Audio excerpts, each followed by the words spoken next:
I'll stick with the newest Beyond the Gates story thread, since the teaser for the week of April 6th to 10th, 2026 confirms that June deeply disappoints Samantha. While earlier episodes have already shown Samantha struggling to balance school and her personal life. Because of that, the most believable direction for this story is an emotional explosion born not from a single careless mistake, but from a long stretch of silence, pressure, and exhaustion that has been building for far too long. In Fairmont Crest, the most dangerous cracks rarely begin with a major catastrophe. They usually open through things so small that people convince themselves there is still time to fix them. A missed phone call, a forgotten promise, an averted gaze at the exact moment someone most needs to feel seen. Between June and Samantha, this week carries the shape of that kind of collapse. From the outside, it would be easy to assume that Samantha is simply overreacting to one mistake her mother made, that the young woman has been pushed to her limit by academic pressure, her role as a Chelsea Cut ambassador, and the suffocating tension leading up to the upcoming gala. But if we look more closely, Samantha's anger did not ignite out of nowhere. It feels more like a room that has been smoldering for a very long time, and all June did was unknowingly strike one more match until the weekend ceiling finally came crashing down. What makes this story so painful is not only what June did, but the fact that her action touched an old wound Samantha has been trying to bury for far too long. Some children do not grow up surrounded by shouting or violence, yet they still learn to live as if they must always hold themselves up alone. They become strong too early, mature too early, careful with their image too early, and because they become so skilled at enduring, no one notices how exhausted they really are. Samantha carries exactly that kind of emotional shape. She is not the type of person who falls apart in public. She has learned how to brace herself well enough to keep up with school, fulfill her duties as an ambassador, present a polished image, say the right things at the right time, and behave like a young woman with a bright future ahead of her. But that kind of maturity, forged under pressure, also makes her disappointment far more dangerous. When someone has grown used to stitching together every tear inside themselves, they do not explode over a small mistake. They explode when they realize they have had to save themselves far too many times. If this confrontation is reduced to Samantha merely lashing out at June, that would be too easy on June and too unfair to Samantha. Samantha's anger is not really aimed at a single moment. It is aimed at the feeling of being left behind inside her own blood relationship. The question she throws at her mother, asking whether June can stop thinking about herself for once and make time for her children, does not sound like a passing complaint spoken in the heat of the moment. It sounds like an indictment that has been written in silence for a very long time, only waiting for the right moment to be spoken aloud. Only people who have been disappointed too many times can say something like that in a voice so cold it almost no longer feels like anger. Anger still carries hope. Samantha's reproach carries something heavier, the feeling of someone who has begun to suspect that waiting for her mother to change may only be another way of prolonging the pain.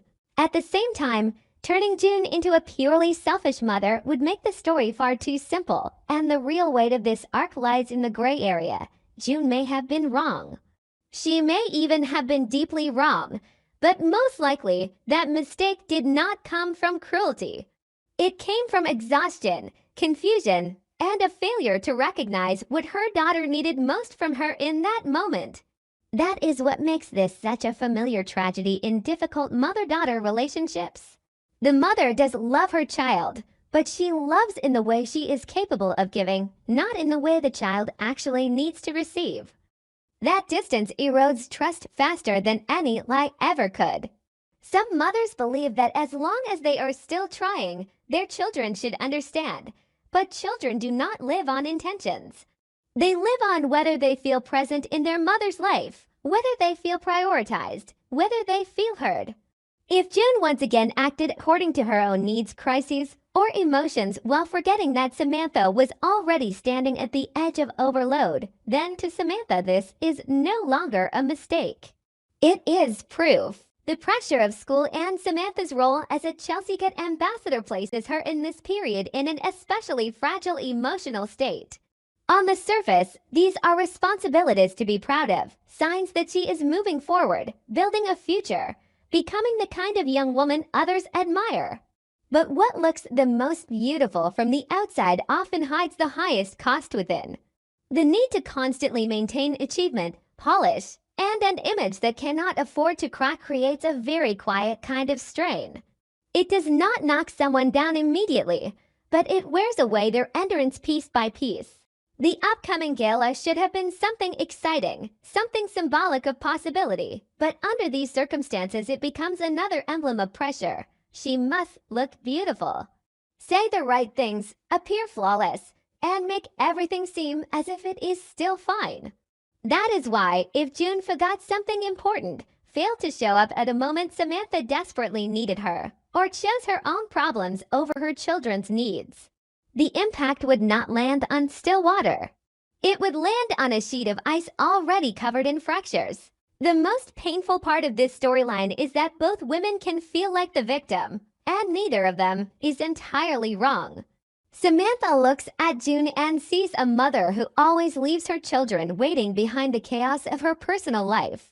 June looks at Samantha and may see a daughter who is too harsh, too cold, too unwilling to show compassion to a woman who is also just trying to survive the pressures crushing her.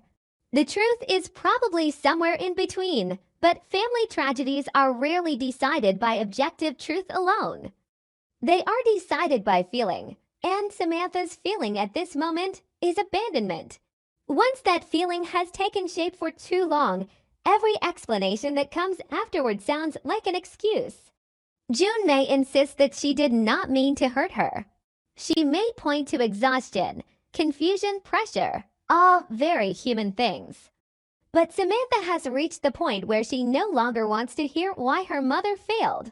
She only sees the fact that her mother has failed again. That is why the real question is not whether Samantha has the right to be angry. The more frightening question is why she had to hold it in until now. Prolonged silence in close relationships is rarely a sign of peace. Sometimes it is only a survival strategy.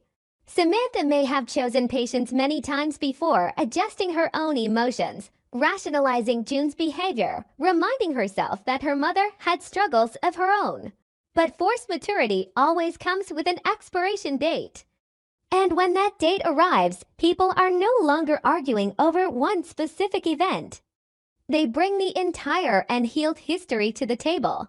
That is why one brief accusation can carry the weight of years of disappointment. Not because Samantha has become crueler, but because she no longer has anywhere left to retreat. Meanwhile, June risks making the greatest mistake that cornered parents often make, becoming obsessed with defending themselves. If June reacts by insisting that Samantha is too disrespectful, too ungrateful, too extreme, she will miss the only real opportunity she has to understand what is truly breaking. In moments like this, what a child needs is not an adult proving she is right. What she needs is a mother brave enough to look directly at the possibility that she has wounded her daughter. But that is incredibly hard. Because acknowledging Samantha's pain would force June to face the cruelest question of all. Did she fail to love her daughter enough? Or did she simply fail to love her in the right way? And for many mothers, nothing is more terrifying than realizing that their love did not automatically become safety for their children. From an analytical point of view, Beyond the Gates is placing June and Samantha in a very effective conflict because it does not rely on surface shock. It relies on psychological depth. It does not need a sensational secret or a massive conspiracy. All it needs is one disappointing act at the exact moment Samantha is emotionally depleted, and the entire relationship begins to tremble. That is the kind of writing audiences recognize most from real life. Families do not always break apart because of one unbelievable disaster. Sometimes they break because one person is absent too many times when it matters most. That is why the emotional weight of Samantha pushing back against June will not come from the volume of her words. but from the feeling that she no longer believes her mother will understand her if she keeps staying silent. After this confrontation, the scariest thing is not how fiercely they may argue. It is how they may fall silent afterward. Arguments can still be repaired because they prove that the people involved still want to be heard, still want an answer, still want to be seen. But if Samantha walks away from that conversation and decides to pull inward, to stop expecting, stop sharing, stop needing June, then that is the real fracture. When a child stops asking, not because she has forgiven, but because she has given up hope, the relationship begins to slide out of the zone where it can still be saved.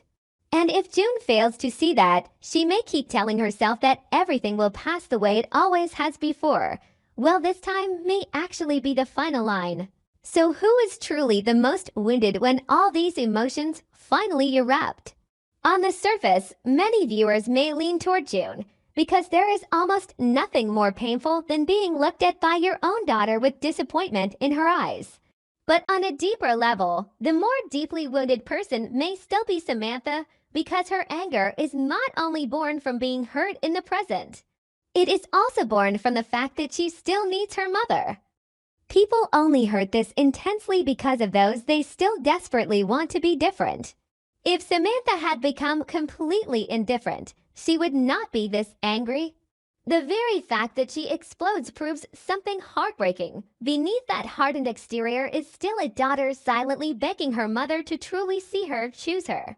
Be there for her and for the children, at least once without placing them last. That is why this difficult week could become a turning point into completely opposite directions. It could be the final drop that makes all the old wounds overflow, pushing them into a colder distance than ever before. But it could also be the first time the truth is finally spoken without being disguised by polite silence. Everything depends on whether June chooses to protect her pride or step into her daughter's pain. And for Samantha, the hardest choice is not whether to be angry. It is whether, after the anger passes, she still has enough strength to believe that opening her heart again will not simply bring another disappointment. That is what makes this storyline so sharp. It is not merely a quarrel between a mother and daughter. It is a battle between the need to be understood and the fear of being abandoned one more time. In Fairmont Crest, relationships do not die because love disappears. They die when one person finally believes that their voice will never be placed first. Right now, Samantha is standing dangerously close to that cruel belief, and June may have only one chance left to prove that this time, she truly hears her daughter. So in the end, who is right and who is wrong? Is June a selfish mother, or a woman quietly falling apart? Is Samantha being unreasonable, or is she finally saying out loud the pain she has carried for far too long? If you have better ideas or more interesting theories, share them in the comments so everyone can discuss together. I truly appreciate every thought and every bit of support from all of you. Thank you so much. And if you have not followed us yet, scroll down and hit the subscribe button.